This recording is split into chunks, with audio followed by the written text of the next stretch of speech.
I trained the woman who took my job.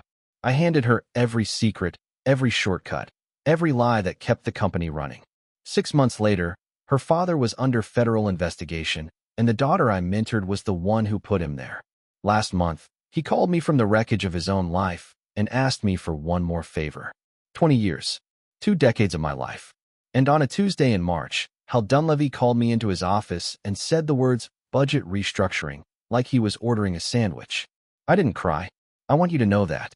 I didn't cry until I was in my car, gripping the steering wheel of my 2014 Camry, staring at the parking lot of the Publix across the street where I'd eaten 1,000 lunches from the deli counter. 1,000. Probably more. I knew the woman who worked the sandwich line. Maria. She always gave me extra banana peppers. I thought about that. Extra banana peppers. 20 years of extra banana peppers. And now I couldn't look at that Publix without feeling like someone had reached into my chest and twisted something. Hal sat behind his desk. Oak. Big. His father bought it in 1987. He'd told me that story maybe 40 times. The desk had a water ring from a coffee cup that never moved. I knew that ring.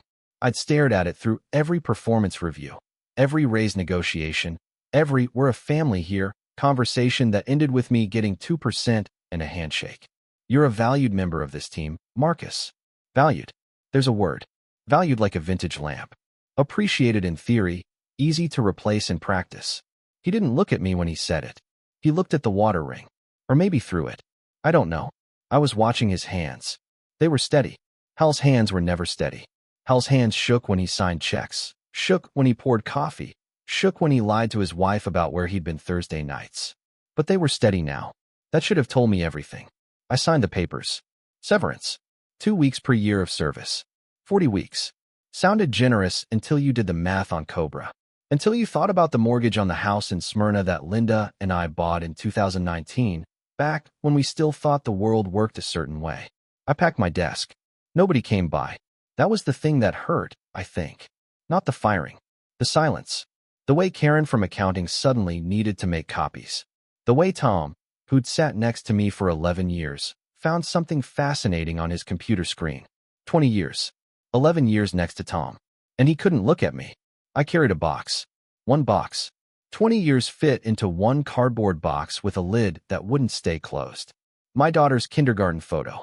A mug that said, "World's okayest employee," that Linda gave me as a joke. A stress ball shaped like a tomato that I'd squeezed through 3 mergers and a divorce scare.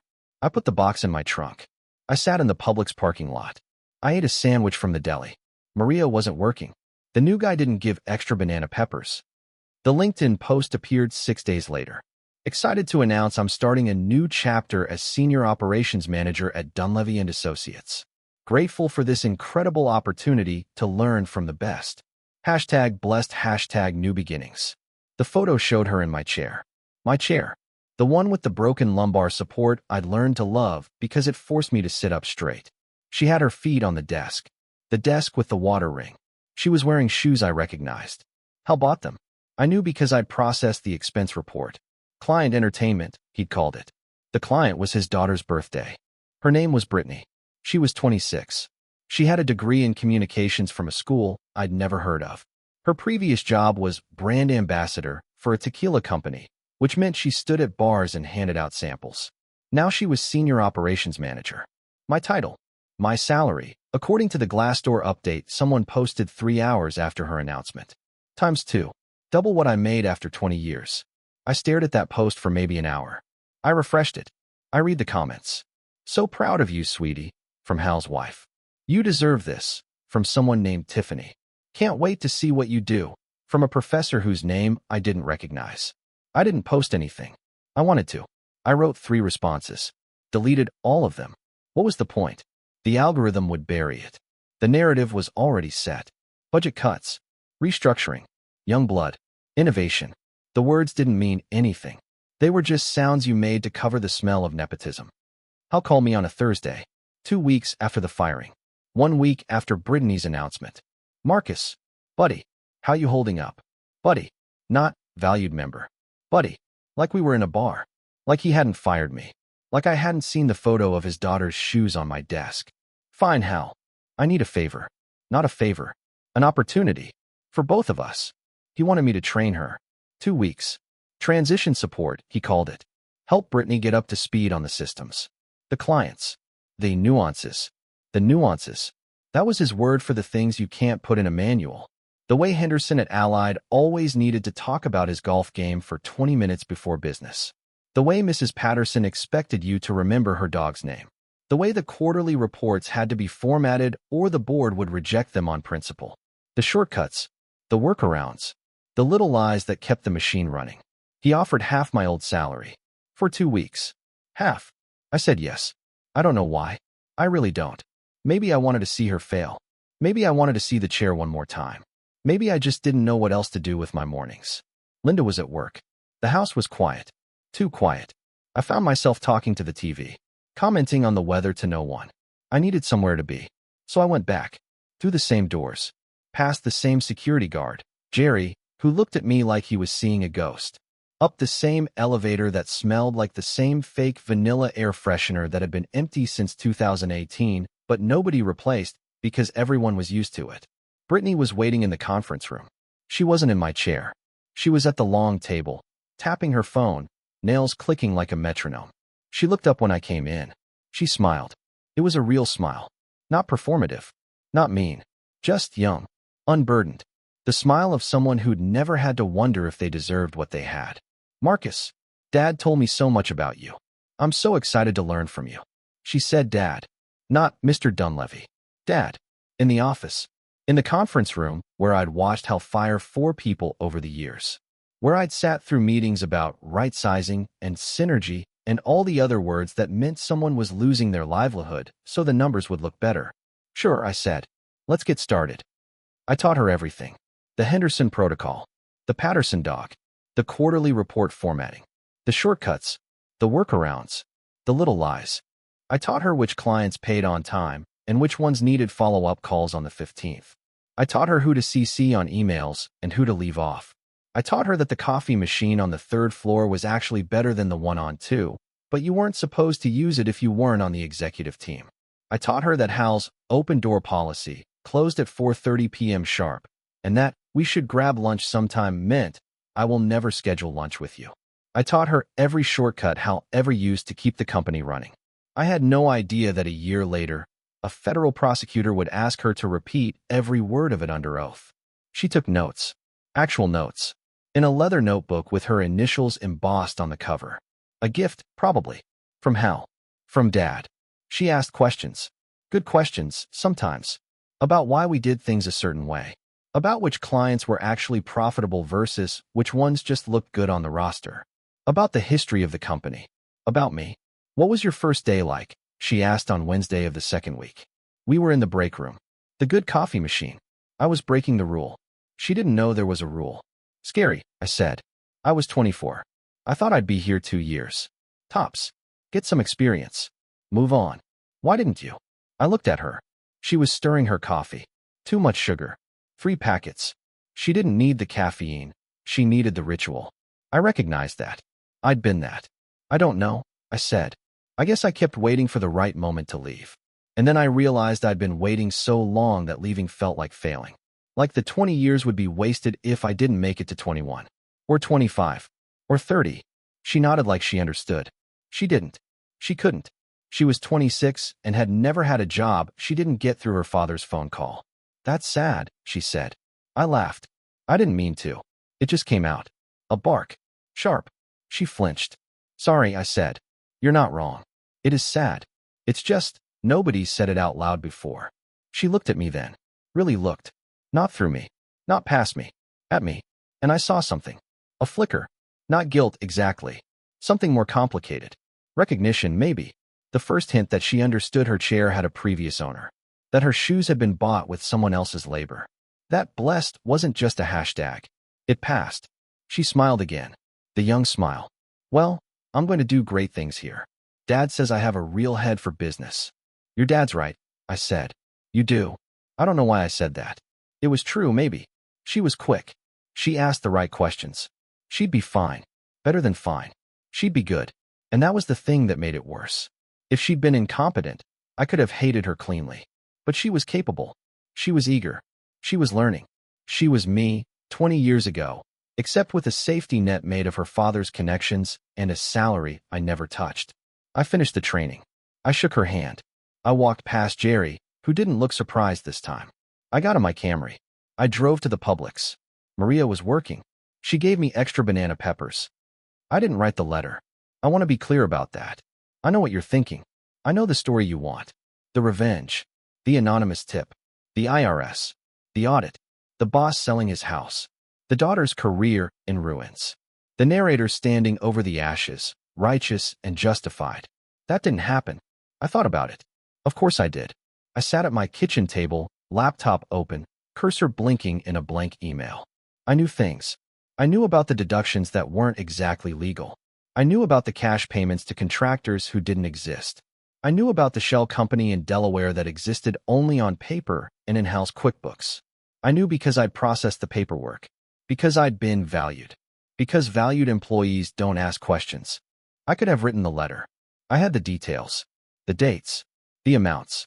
I could have been the hero of my own story. The whistleblower. The man who took down the corrupt boss. The underdog who fought back. I typed 3 sentences. I deleted them. I typed them again. I deleted them again. Then I closed the laptop. Not because I was noble. Not because I was above revenge. Because I was tired.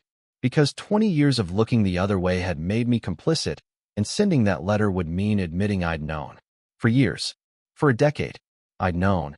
And I'd stayed. And I'd cashed the checks. And now I wanted to be the good guy? No. I couldn't do it. The letter felt like a confession, not an accusation. The audit happened anyway. 6 months later. I was working at Home Depot. Not because I had to. Because I needed to move. Because the house was too quiet. Because Linda looked at me sometimes with a worry I didn't know how to fix, and I needed to be somewhere that wasn't our living room, wasn't the Publix parking lot, wasn't the ghost of an office where I'd spent half my life. I was in the lumber aisle, helping a guy figure out how much plywood he needed for a shed, when my phone buzzed. A text from Tom.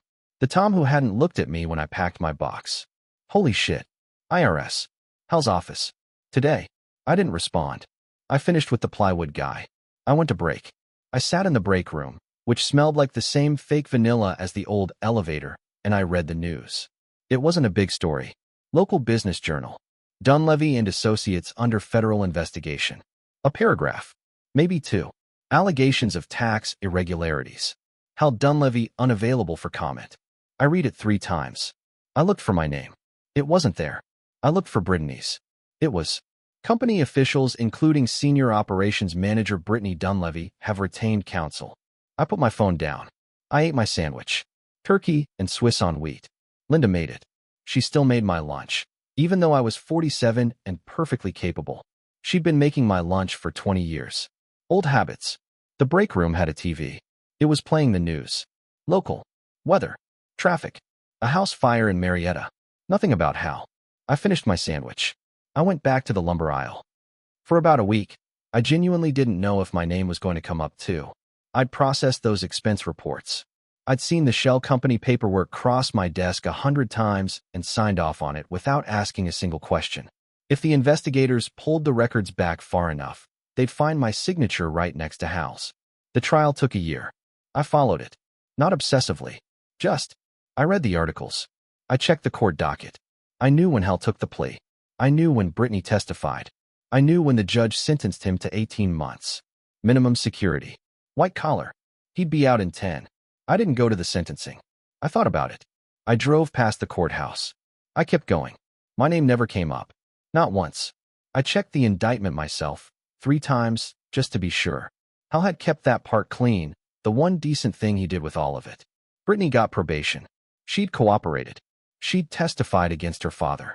She'd cried on the stand, according to the article. Said she didn't know. Said she'd trusted him. Said she was just trying to do a good job. I believed her. That's the thing. I believed she didn't know. She was 26. She'd been there 6 months. She'd been learning the shortcuts and the workarounds and the little lies, but she hadn't learned enough to know they were lies yet. She was still in the phase where you think the system works the way it's supposed to.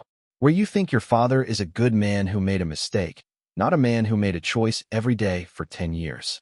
She lost the job, of course. The company closed. The clients scattered. Some went to competitors. Some went to, well, I started my business on a Tuesday. In my garage. With a laptop I'd bought refurbished and a phone number that used to be our landline. Linda painted the sign. Henderson Consulting. Not creative, but Henderson was my first client. The one who needed 20 minutes of golf talk. He found me. Called me 2 weeks after the Dunleavy news broke. I don't know what happened over there, Marcus. But I know you. And I know I need someone who knows what they're doing. I didn't ask what he knew. I didn't ask what he'd heard. I just said yes. The business grew. Not fast. Not dramatically. Just steadily. A client here. A referral there. Mrs. Patterson called. She'd heard from Henderson. She wanted to know if I remembered her dog's name. Bailey, I said. She cried. Actual tears. You remembered. I remember everything. Mrs. Patterson. She became a client. She referred her sister. Her sister referred her book club. The book club referred. You get the idea. By the time Hal was released, I had an office. A real one. Above a bakery in downtown Smyrna. I could smell the bread in the mornings. Linda worked the front desk. We hired a kid from Kennesaw State to help with the books. He asked too many questions. Good questions. I answered all of them. I didn't know it yet, but somewhere in a minimum security cell, Hal was already counting down the months until he'd need something only I could give him. Hal called me last month. I almost didn't answer. The number was blocked, but I knew the area code. The prefix. The way you know someone's voice even when you haven't heard it in years. Marcus. Hal. He sounded old. He was old. He'd been old when he fired me, but now he sounded it. The kind of old that comes from prison and from selling your house to pay legal fees and from your daughter not speaking to you because you made her cry on a witness stand. I need a favor. No. I haven't asked yet. The answer's still no. A pause. The kind of pause where you can hear someone breathing, can hear them deciding whether to say what they actually mean. Brittany's struggling. She can't find work. The name, my name, it's poison. I thought maybe you could. You're doing well. I hear things. Good things. I thought maybe you could use someone. She's good. You know she's good. You trained her. I closed my eyes. I smelled the bakery downstairs. Cinnamon today. Or maybe cardamom. Linda would know. She knew the schedule. She was probably down there right now, buying a muffin for her break. She's good, I said. You're right. I trained her. And then you fired me so she could have my job. And then you committed tax fraud for a decade while I looked the other way because I thought that was what loyalty looked like. And then you went to prison, and she testified against you. And now you want me to fix it? I know what you want. You want the world to go back to the way it was when you were the man behind the oak desk with the water ring. You want your daughter to look at you the way she did before she learned what you did. You want me to be the loyal employee who never asks questions and always says yes. Marcus, I have a business now. I have clients who trust me. I have a wife who makes my lunch and a kid from Kennesaw State who asks too many questions. I have a life. It's not the life I planned. It's not the life I spent 20 years building. But it's mine. And I'm not giving any of it back to you. Not even a little piece. Not even for Brittany, who, yes, is good, and yes, deserves a chance, but not from me. Not because you asked. Not because you called me buddy and made it sound like a favor between friends. I hung up. I sat there. The bakery smell. The sounds of downtown Smyrna. The life I'd built from the pieces of the one that had been taken from me. Linda came back with a muffin. Blueberry. My favorite. She saw my face. Hal, she asked. I nodded. What did he want? Everything, I said. He wanted everything back. She put the muffin on my desk. She didn't say anything. She just sat in the chair across from me. The client chair. The one where Henderson sat and talked about golf. Where Mrs. Patterson sat and cried about her dog. Where the kid from Kennesaw State sat when he had questions. We sat there. The bakery smell. The afternoon light. The quiet of a business that was mine, built by my hands, earned by my work. Are you okay? Linda asked. I thought about it. Really thought. No, I said. Not yet. But I'm getting there. She smiled. The smile of someone who'd watch me pack a box. Who'd watch me sit in a Publix parking lot.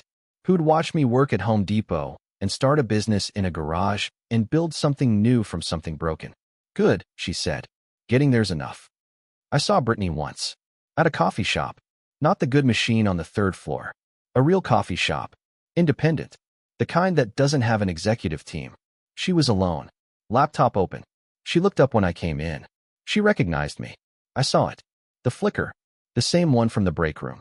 The recognition that shares have previous owners. That stories have chapters you didn't write. I bought my coffee. I didn't sit with her. I didn't need to. I didn't need to be the mentor, the trainer, the ghost of her father's former life. But I paused at her table. You're good, I said. You were always good. Find somewhere that deserves you. She looked at me. Really looked. The way she had in the break room. The way that made me think she might understand, someday, what it cost to say that instead of what I could have said. Thank you, she whispered. I left. I got in my car. I drove to my office. Above the bakery, where Linda was probably eating a muffin and answering the phone and building a life with me that didn't depend on anyone's permission. The Camry finally died last week. I bought a new car. A Honda. Reliable. Practical. Nothing fancy. I took Linda to dinner to celebrate. We went to the Publix deli. Maria was working. She gave us both extra banana peppers. 20 years. 1 box. A water ring. A leather notebook with initials. A daughter's shoes on a desk that wasn't hers. And now this. The bakery smell. The client chair. The kid with questions. The wife who still makes my lunch. It's not revenge. It's not justice. It's not even really a happy ending. It's just what comes after. When you stop waiting for the right moment to leave and start building something you don't need permission to keep. And honestly, that's better than any letter I could have written. If you've ever had to rebuild from something you didn't choose to lose, I want to hear about it. Drop a comment. Tell me about your Publix parking lot moment, your Home Depot aisle, your bakery smell. And if you're still in the waiting place, still thinking the 20 years will be wasted if you don't make it to 21, trust me, the years aren't wasted. They're just compost. Ugly, messy, necessary. The ground whatever comes next grows from. Subscribe if you want. Or don't. I'm not your boss. I don't get to tell you what to do with your time. But I'll be here next week. Same time. Same channel. With another story about what happens when the life you planned ends, and the one you actually get to live begins. Take care of yourselves out there.